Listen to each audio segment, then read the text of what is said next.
La famille des 400 de Triumph s'est agrandie, elle a accueilli une nouvelle membre. Récemment lancée en Europe, la Scrambler 400iXC vient tout juste d'être lancée au Brésil. Et voici la vidéo la plus complète que vous verrez sur cette nouvelle sortie. Vous allez découvrir les caractéristiques techniques, la technologie embarquée, les couleurs, le prix disponible, mes premières impressions en la pilotant sur la piste et le coût des révisions. Allez-y, mettez un like, cette vidéo le mérite.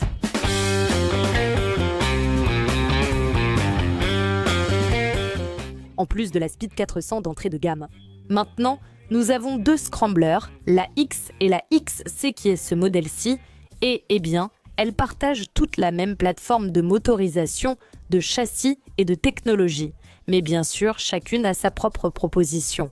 Et c'est exactement pour cela que cette toute nouvelle Scrambler est arrivée pour offrir une option supplémentaire au marché brésilien.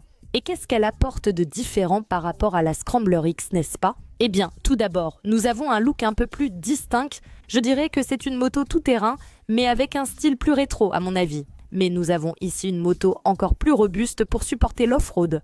En plus de cela, il y a d'autres caractéristiques que vous ne trouvez pas sur la Scrambler 400X, alors commençons ici. Tout d'abord, un protège-moteur, un protège-carter en aluminium.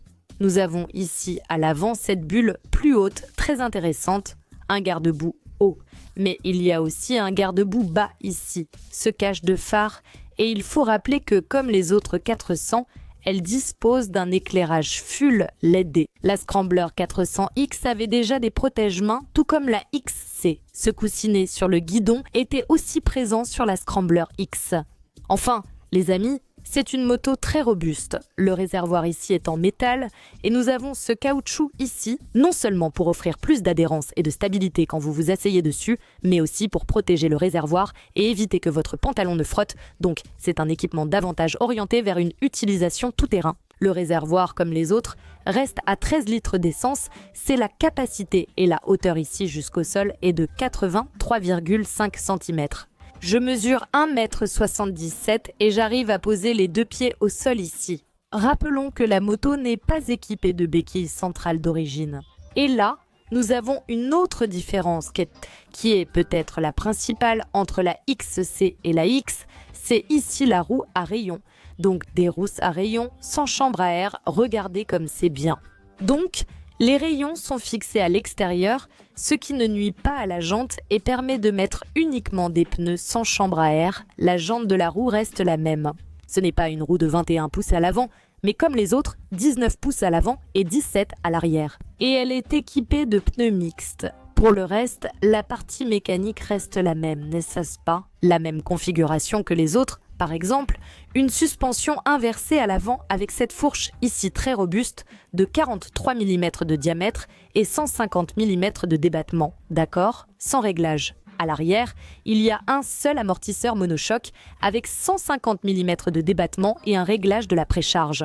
Pour les freins, nous avons un disque unique à l'avant d'un diamètre de 320 mm avec un étrier à 4 pistons et à l'arrière 230 mm. L'ABS équipe les deux roues avec possibilité de le désactiver à l'arrière, pratique en tout terrain. Le tableau de bord reste minimaliste avec compteur analogique, écran affichage à cristaux liquides affichant diverses infos, indicateurs de rapport et ordinateur de bord. Et elle est équipée d'une prise USB-C, d'une clé avec immobilisateur électronique et ce qui est bien, c'est qu'il y a un contrôle de traction que vous pouvez désactiver. En ce qui concerne la motorisation, c'est la même que celle des autres 400. Et pour l'anecdote, même s'il y a un échappement ici avec cette double sortie, en réalité le moteur est monocylindre. Il a 398 cm3, 40 chevaux de puissance, plus de 3 kg de couple, 6 vitesses, embrayage à glissement et assisté. La technologie assistée apporte ici de la douceur quand on appuie sur le levier d'embrayage. La technologie à glissement empêche le blocage de la roue arrière lors d'un rétrogradage brusque. Et ici, nous avons une transmission finale par chaîne. Et maintenant que je t'ai déjà tout présenté à son sujet, je vais rouler avec elle sur route et aussi en tout terrain. Et je terminerai la vidéo avec le prix et plus d'informations. Monte derrière moi.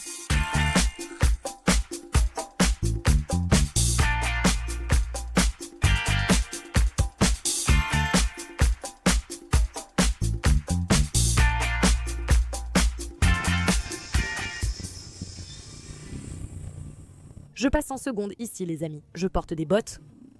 Je n'arrive même pas à bien sentir les pédales. Les bottes en tout terrain font vraiment toute la différence. Alors mettez-en les filles des bottes si vous allez rouler sur des terrains comme celui où on va rouler ici.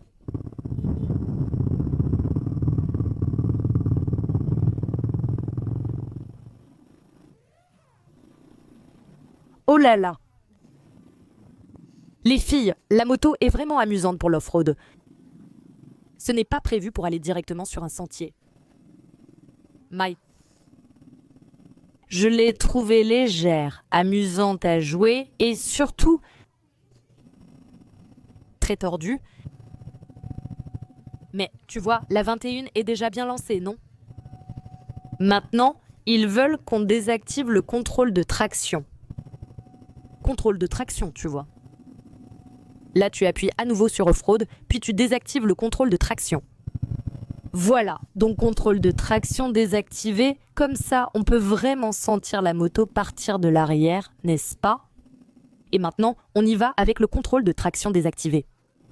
Et moi, je vais ici dans... Je reste assise ici, car si la moto glisse, je m'accroche à la botte. Youpi! Les amis, le contrôle de traction, ça aide.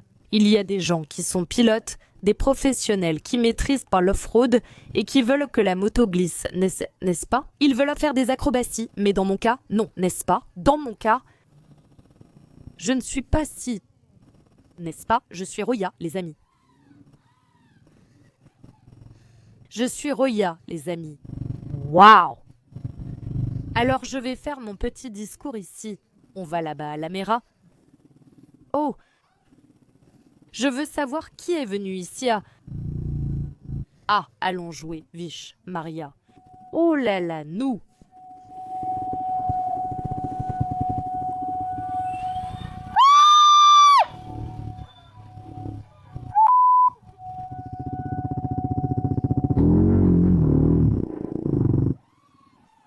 C'est trop cool.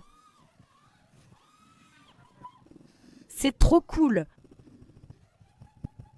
Aïe, mince. Oh là là, c'est trop cool. Un vrai délice sur le sable. Essayons sur la pierre.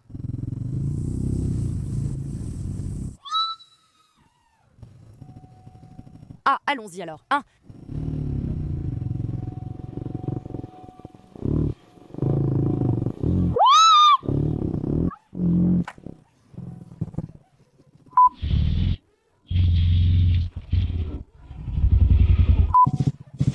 Aïe.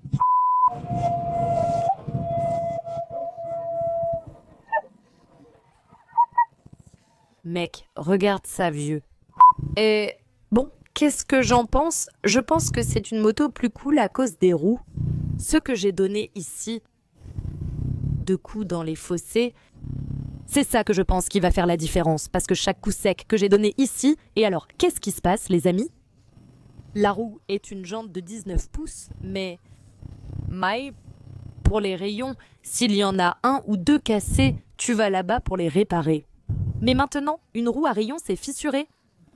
Là, mon ami, rien à faire.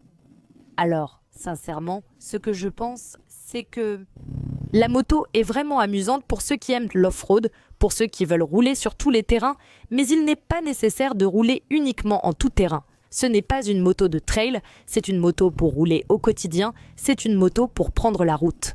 C'est une moto pour voyager et aussi pour partir à l'aventure en dehors des routes, avec des amis ou là où il n'y a pas de route, souvent tu attends ceste l'asphalte et il n'arrive jamais. Regarde ce fossé et écoute ce choc. La jante en alliage est idéale pour la route. Donc ça manquait un peu sur la X, n'est-ce pas?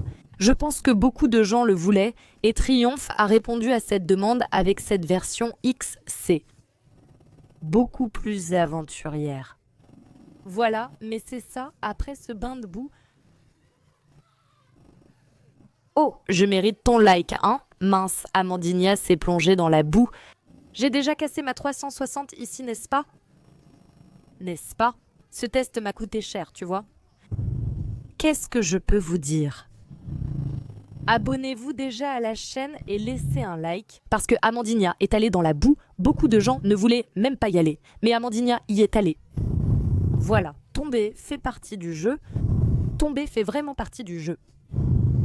C'est tout. Passons à la conclusion de la vidéo. Allons conclure la vidéo avec le prix. N'est-ce pas? Et la valeur des révisions, entre autres. Quelle moto amusante! Vraiment, si tu veux t'aventurer aussi en dehors de la route, tu vas certainement aimer cette moto. Comme je l'ai dit à la caméra, la principale différence est la roue à rayons qui change tout, surtout lors des chocs sur route défoncée, pour que tu puisses sauter. Ça va t'apporter plus d'économie et t'éviter d'avoir à changer la roue. Bien sûr, le protège carter aide aussi, n'est-ce pas? Le protège moteur ici, déjà de série, aide beaucoup. Comme c'est une moto plus adaptée à la terre et qu'on roule sur la terre, on sait qu'il est beaucoup plus facile de tomber que sur l'asphalte, je pense que ça fait déjà la différence. La moto avec laquelle je suis tombée n'a eu aucun dommage moteur ni à l'échappement. Je pense donc qu'elle a bien rempli sa fonction. Et elle a un prix public conseillé à partir de 37 990 €. En ce qui concerne les révisions, vous avez un intervalle d'entretien tous les 16 000 km et les 2 premières pour révision coûtent 200 €. Si vous avez aimé la vidéo, laissez un like et partagez-la déjà avec vos amis sur vos groupes WhatsApp, Facebook, car je suis sûre qu'ils vont aimer découvrir cette nouveauté ici au Brésil. Bonne surprise, elle est arrivée vite alors que je pensais que ce serait plus long. Triumph s'est dépêché pour lancer cette nouveauté dès 2025. Si tu ne le savais pas, le Brésil est le premier pays au monde en vente de motos 400, donc je pense que c'est une victoire pour nous, non? D'ailleurs, si tu ne le savais pas, c'est aussi le cas pour les Tiger 900 et 1200, tu savais ça? Oh, si tu n'as pas encore laissé ton like, rien que cette information mérite ton like, pas seulement l'information, mais aussi la douche que j'ai prise, hein? Tu ne laisses pas de like, tu ne t'abonnes pas? Je suis triste, alors like et abonne-toi. En 2026, de nombreuses nouvelles marques de moyenne cylindrée arriveront sur le marché brésilien avec plusieurs lancements. Sois informé en exclusivité sur Motoplay. Deviens membre pour profiter de nombreux avantages. Je mets le lien en description. Ici en haut, je vais laisser une vidéo de sa concurrente, la Guerilla 450, et ici en bas, une vidéo très sympa pour toi. À la prochaine, bisous motards.